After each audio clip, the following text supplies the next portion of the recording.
LDF കൺവീനറും മുൻ മന്ത്രിയുമായ EP ജയരാജനെ 1995 April 12-ന് കേരളത്തിലേക്കുള്ള train യാത്രയ്ക്കിടെ വധിക്കാൻ ശ്രമിച്ചുവെന്നാണ് കേസ്. ഹൈദരാബാദിലെ പാർട്ടി കോൺഗ്രസ് കഴിഞ്ഞ് മടങ്ങി വരുമ്പോഴായിരുന്നു സംഭവം.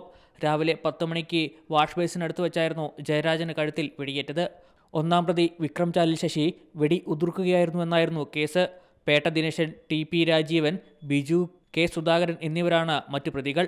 ശംഖുമുഖം പോലീസ് അന്വേഷിച്ച് കുറ്റപത്രം നൽകിയ കേസിൽ തിരുവനന്തപുരം അഡീഷണൽ സെഷൻ കോടതിയാണ് തുടർ നടപടികൾ സ്വീകരിച്ചത്. പ്രതികൾ തിരുവനന്തപുരത്ത് താമസിച്ച് ഗൂഢാലോചന നടത്തിയെന്നും ശശിയെയും ദിനേശിനെയും ജയരാജനെ ആക്രമിക്കാൻ നിയോഗിച്ചുവെന്നുമാണ് കുറ്റപത്രത്തിൽ പറയുന്നത്. ഈ കോടതി വിധിയാണ് ഹൈക്കോടതി റദ്ദാക്കിയത്. ഗൂഢാലോചനയ്ക്ക് K സുധാകരനെതിരെ തെളിവില്ലെന്നാണ് കണ്ടെത്തൽ. ഇതിന്റെ അടിസ്ഥാനത്തിൽ വിചാരണ നേരിടേണ്ടതെന്നും കോടതി വ്യക്തമാക്കി. വിധി ഇടതുപക്ഷത്തിന് തിരിച്ചടിയാണെന്നാണ് ഇതിനോട് K സുധാകരൻ പ്രതികരിച്ചത്. തന്നെ ക്രിമിനലാക്കി ചിത്രീകരിക്കാൻ കെട്ടുകഥകൾ ഉണ്ടാക്കി, രാഷ്ട്രീയത്തിൽ തന്നെ നശിപ്പിക്കാൻ ശ്രമിച്ചു. സുപ്രീം കോടതിയിൽ പോയാൽ അവിടെയും നേരിടുമെന്നും അദ്ദേഹം കൂട്ടിച്ചേർത്തു. എന്നാൽ തന്നെ കൊലപ്പെടുത്താൻ ശ്രമിച്ചത് K സുധാകരന്റെ ആസൂത്രിത നീക്കമായിരുന്നെന്നായിരുന്നു വിധിക്ക് ശേഷം EP ജയരാജൻ പ്രതികരിച്ചത്. പ്രതികൾക്ക് നേരിട്ട് തന്നോട് വിരോധമില്ല, ലക്ഷ്യം പിണറായി വിജയനും താനുമായിരുന്നു. വിധിക്കെതിരെ അപ്പീൽ നൽകും. പ്രതികളെ വാടകയ്ക്കെടുത്തത് സുധാകരനും സംഘവും തന്നെയാണ്. എത്ര നാൾ കഴിഞ്ഞാലും കുറ്റവാളികൾ ശിക്ഷിക്കപ്പെടുമെന്നും അദ്ദേഹം കൂട്ടിച്ചേർത്തു.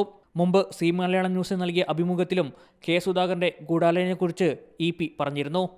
ആസൂത്രിതമായി ഞാൻ പാർട്ടി ജില്ലാ സെക്രട്ടറി ആയിരിക്കുന്ന അവസരത്തിൽ അത് കോൺഗ്രസ് സുധാകരൻ പ്ലാൻ ചെയ്ത് RSSൻ്റെ 2 പേരെ വാടക കൊലയാളികളെ വിലക്കെടുത്ത് പണം കൊടുത്തെടുത്ത് അവരെ കൊണ്ടുവന്ന് ട്രെയിനിൽ വരുന്ന അവസരത്തിൽ വെടിവെച്ചു. അങ്ങനെയൊക്കെയുള്ള ഒട്ടനവധി അനുഭവങ്ങൾ എനിക്കുണ്ടായി. ഇടയ്ക്ക് ഇങ്ങനെ സുധാകരൻ്റെ പേരിൽ കേസില്ല, ഞാനില്ല എന്നെല്ലാം പറയുമെങ്കിലും ഇപ്പോൾ പുള്ളിക്കൊന്നും പറയാൻ കഴിയാത്ത അവസ്ഥയിലായി.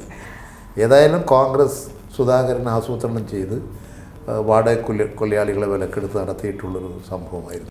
ഹൈക്കോടതി വിധി സ്വാഗതാർഹമെന്നാണ് VD സതീശൻ പ്രതികരിച്ചത്. സുധാകരനെ കേസിൽ കൊടുക്കാൻ CPM ഗൂഢാലോചന നടത്തിയെന്നും അദ്ദേഹം കൂട്ടിച്ചേർത്തു.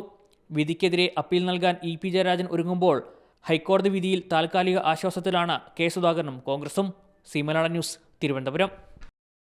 ഏറ്റവും പുതിയ വാർത്തകളും വിശേഷങ്ങളും വിരൽ തുമ്പിലറിയാൻ സി മലയാളം ന്യൂസ് എല്ലാ ഡിജിറ്റൽ പ്ലാറ്റ്ഫോമുകളിലും ലഭ്യം.